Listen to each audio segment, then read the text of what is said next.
Because Obrone Bata, Ishi had this life. But Ishi had this program.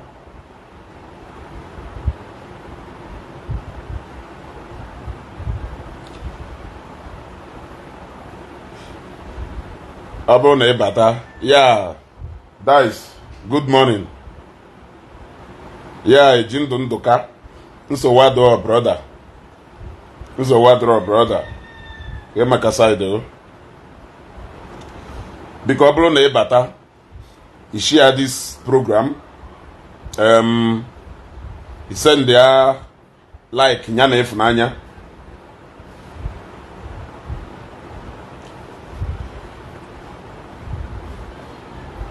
Obrone Bata, he shared this program. He sent the almo Funanya Kamana Ivane Menon Aga.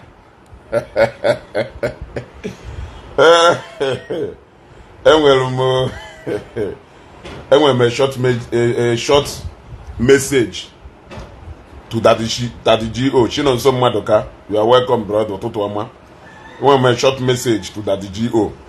Then Nyana Ozi Akozion. Yeah, no, is it Daddy G.O. Akozion drop or Daddy G.O. You want to go? Kaiwali Yenya was Oku Daddy Akozion drop or Daddy G.O. Then Moon Yeze Daddy G.O. My own message. You want to go? Because I'm from na Umu baby blogger. Since you heard you make arrest. Even Aganaga, a lot of Umu baby bloggers here. Na usire zo no check with the minimal. Man, after that Sunday, Hamelu meeting Umunna na Abuja. No her branch ka hamepel. No meeting Umunna enyi na ogo ka hame na Abuja. After that Sunday, Hamesha meeting enyi na ogo na Umunna. Hanchani in a way master. From that, nene their countenance from that Sunday. Hamesha meeting Umunna to ta. Inene from that Sunday back.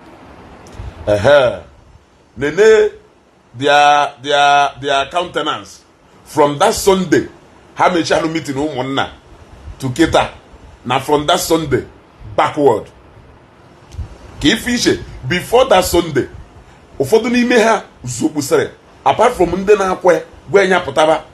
Then after Obachale bo no ba na that Sunday. Ufoduni meha zubuse. We master Zienike. Ha master Papana again. Okay, good morning, brother. Ha master Papana again. Hey, nuwe kwa nunye ha yebu. Hey, nuwe kwa na here again. Now, first of all, yeah, Mama Joy. Good morning, ma. First of all, Kambido from Omaricha message Akozion Delu Daddy G.O. Maka na he nyekata na mkpotu a Akozion wee sị Daddy G.O. na ọ bụrụ na ịma na ịkala aka n'ife ị na-ekwu and na a lot of akwụkwọ niile signụrụ. I think I have to read it out ka o wee do ka m gụpụta ya out ka anyị wee gbarie ya. I read and I quote. Ịma na Akozion ahụ ekwu okwu ọka nkụ so emekwana expect na ife ọ ya ede ya eto ogologo. Of course, as nwoke ada ekwu okwu ọka nkụ ife ọ ya ede ya dọkwa brief. So I read afternoon dream nya only efifie. Let him come and arrest me just for 1 hour so that I will see where his money and contact. No, if on a kowa, let him come and arrest me first for 1 hour. Go away fuebe his money and his contact. Though before Oku Ebukobi, you people are listening to a man who is massaging his ego. He knows the agreement he signed, and never will he go against it. If not, why did his ways of preaching change for good? Ọgwụ nwetara ife ngolo. Yeah, please can we do too observant since that Sunday. Always the active hard. Always the active hard from Sunday. Mbo handeli riche na Ndi Egwu. Akuzayon sere ye biagudu arrest ya mwa wa Akuzayon for one hour. Ka ofu ebe ego na contact ya ho na brag ofudo before you even talk of going to arrest Evangelist Ebuka Obi. That will repeat quite the same thing Mwa na repeat since that he is simply romancing his ego. He is simply romancing his ego so that his gullible followers will feel okay and feel that they are still on top of the game because they have been waiting for him on Odoka Okofa on Anyuzianyu. So they were really counting on that GO to come and reignite that Oko Hangwell. So Obapata that Sunday, Biame abracadabra, Oko Hanchali Nemunukwa, Hawe Mastakwa. Jegodu arrest ya Akuzayon before you talk about Mmekumaka Mpoto Oga Ejike. Akuzayon is not bigger than everybody, but Akuzayon do bigger than you. Do bigger than that GO. Do bigger than a lot of people on the moon. Or no do bigger than Monua Ejike. Or no do bigger than you Onua Ejike. Kerifi Memun Mbabuje that GO. Queen Abuja. Or Queen Abuja Mbabuje that GO. Otoka ya sina ya chowu no niile isi Abuja gba na Enugu. Erize that the GO enashi ya Enugu take a flight gbafu ozugbo. Enoshago you stay by. Enoshago you stay. Oh na Abuja ka ina ewe kpori ya. All do bigger than many of umuo ndị niile na-eso that the GO and that the GO. Mmadu oka hozi ibe. Ina asikwa m na does it mean that Akuzayon is bigger than everyone? Mmadu oka hibe. Ejike, we are not saying that everybody is not capable of arresting anybody. But no, only if you answer Akuzayon say will be arrested here for 1 hour. If you will be arrested here for 1 hour, you can actually bring police to come and arrest him. Depending on the matter each way arrest here. Only Kibulie from Lagos. Before na elu Shagamu. Uneweta counter order. Yagono. Bushigani back to Ebunusi wepute. Then the next thing he afuzie ebo oji flight na ejezi Abuja ijezuku. Onya ka eji amanuku mmonu. Uno say if you arrested that the GO just because it's a civil matter. If it is a civil matter, can if you do so shameless? Can if you do so shameless? E putana na Facebook na agwo na because of a civil matter. No Abuja for a week and 3 days. Hapu ze maka ugo na aturu onu. What I go? Power pass power, my brother. Come, okay, my sister. Power pass power. So nya hunye kenu wa wonye nwulanwu. Ina ase mo does it mean na ngwa je ma go senator Ifanyo ba na Nnewi. Ebe na ekwu right and privileges. Je ma go lu senator Dino Melai. Je ma go lu Chief Cletus Ibeto omeka nna na Nnewi. Je ma go lu Prince Nicholas Okachukwu. Ebe feel na mmadu niile ha. Ejike kpọrọ m somebody na Enugu steeti bonu. Achọrọ m ịgbagolo Enugu steeti bonu kịta ka m gwa ndị ihe eje magolo ebe ị chọrọ ka ị bịa gosi anyị right and ife adụ na America. Ma ị nọrọ ụbọchị a Donald Trump wo private jet ya daa na airport eburu ya with escort buje na prison oluo na prison sign na ọbịa report na prison eburukwe bushiga back to jet ya ọbakwa jet ya na shiga back to ebe ọ nọ. Mmadụ na-esi ntu ha wee jesu okwu na America. So you want them with powerful civilians. Enubo maka powerful civilians. Civilian generals say you have battle to Agora national anthem. Agora national anthem.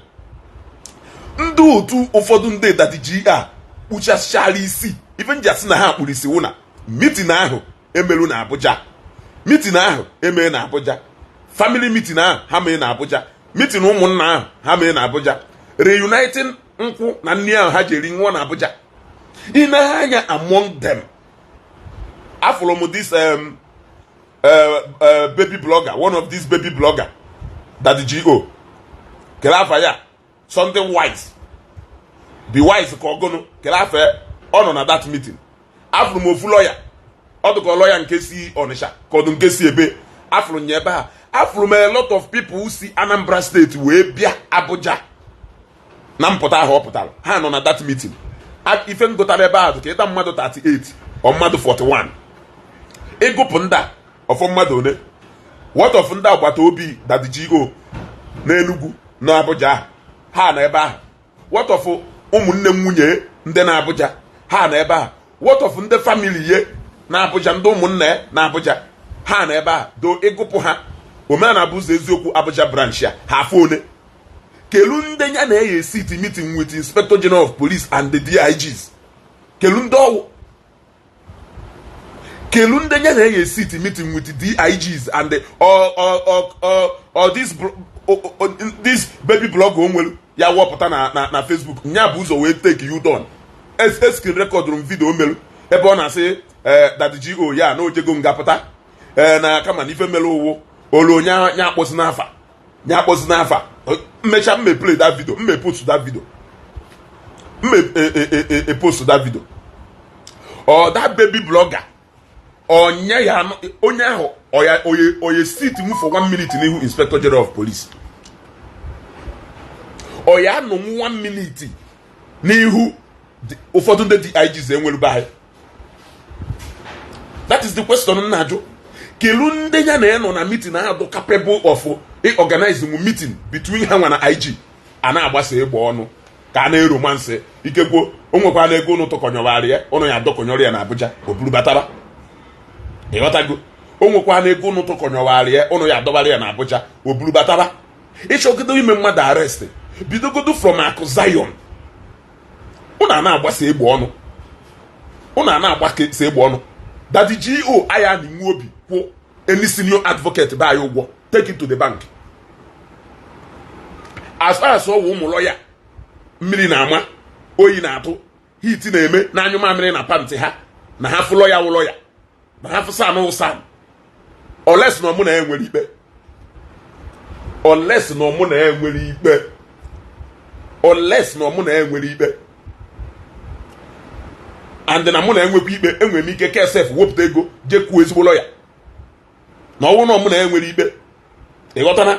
Enwere m ike ke wepụta ego jekwuo ezigbo lawyer wee squash ya case ahụ onwe complete, squash ya that case fikọ ya tuwu ihe na dustbin.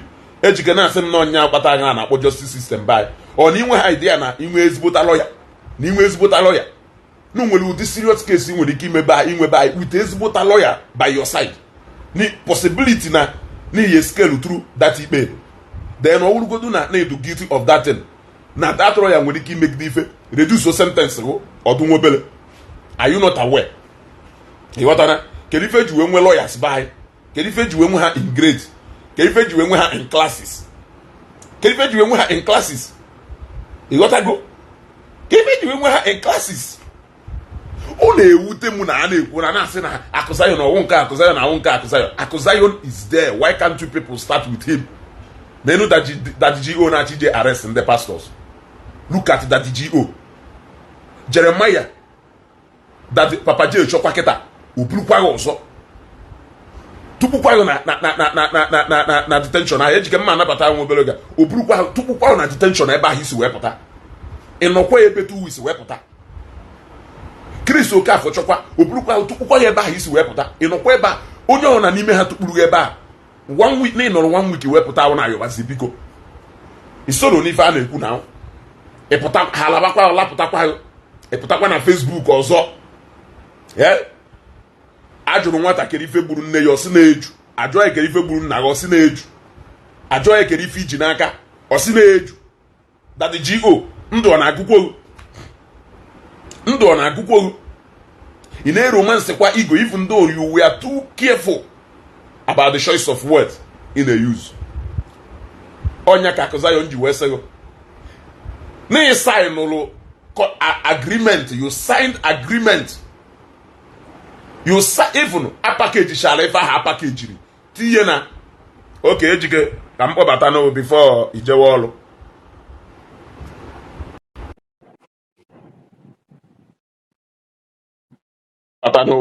Lusam Okechukwu Ishi ịma na ọdụrọngụ na iditen mmadụ onwere ụfọdụ ife ya committee ebe anyị if na ya ba in for 1 month before your case will even go to court. Hello, Ejike. good morning, KJ. Ejike. Udodi. Dada ime program ihe da ha anọ m n'ime flight mgbe ya mmemme abata we about taking off. Ụbọchị m pịawara gị azụ nka ya pịa ọkwa gị azụ na mgbede Ejike. Let us discuss now. Ma pịa ọkwa gị azụ ọzọ na mgbede ahụ ị mara nya ife na-eme nya ahụ na enwere m flight nidere cash so na-emezi program ahụ ngwa ngwa ọnya ka m ji wee mee program ahụ ngwa ngwa m ka emere ufu program na mgbede a. Check yours in my first network or your own on a shake. Is it from my side? Because okay, it's from my side. Okay, so can return not to. Okay, can return not to what do you call it? Can return not to data. But let me return to. Okay.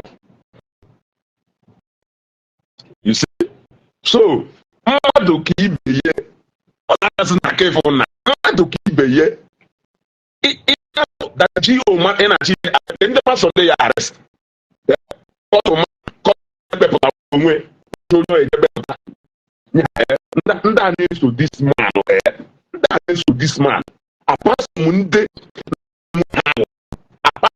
na-agwụ ha aghụghọ ndị ọzọ niile ewu hua ndị ọzọ niile ewu hua ọ gwara ụnụ na from ụbọchị ka egosi wee kwue ka egosi wee tụdị ụka detention ya na Abuja kedu ife kpata na ọ bụrụ live all this period ọ nọ na Abuja na ọ bụrụ na that case ya serious ka ife kpata na ọ bụrụ live na n'obodo onye ọzọ abụ na polisi enye m fonu m nwere fonu m nọrọ ebe a na-eme kọl andụgwụ nnukwu ụlọ ha dị na Lusaka nọrọ nwere ewere ebe ahụ were fonu na communicate to people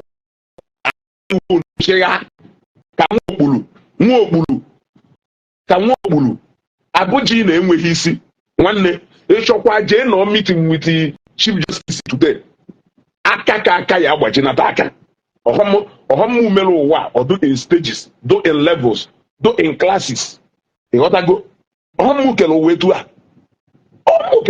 a ọghọm kerie ịfụnụ okwu a na-ekwu na mmadụ ka ibe na onye amaghị onye ke onye nwụrụ anwụ ọdụ ga-ewe mmụọ m ahụ ole ka ndụ today amụrụ m today njekwudo okwu a mmiri nna na ndị be anyị mana na ife dị etu a dorere and na ọ ga na-emelele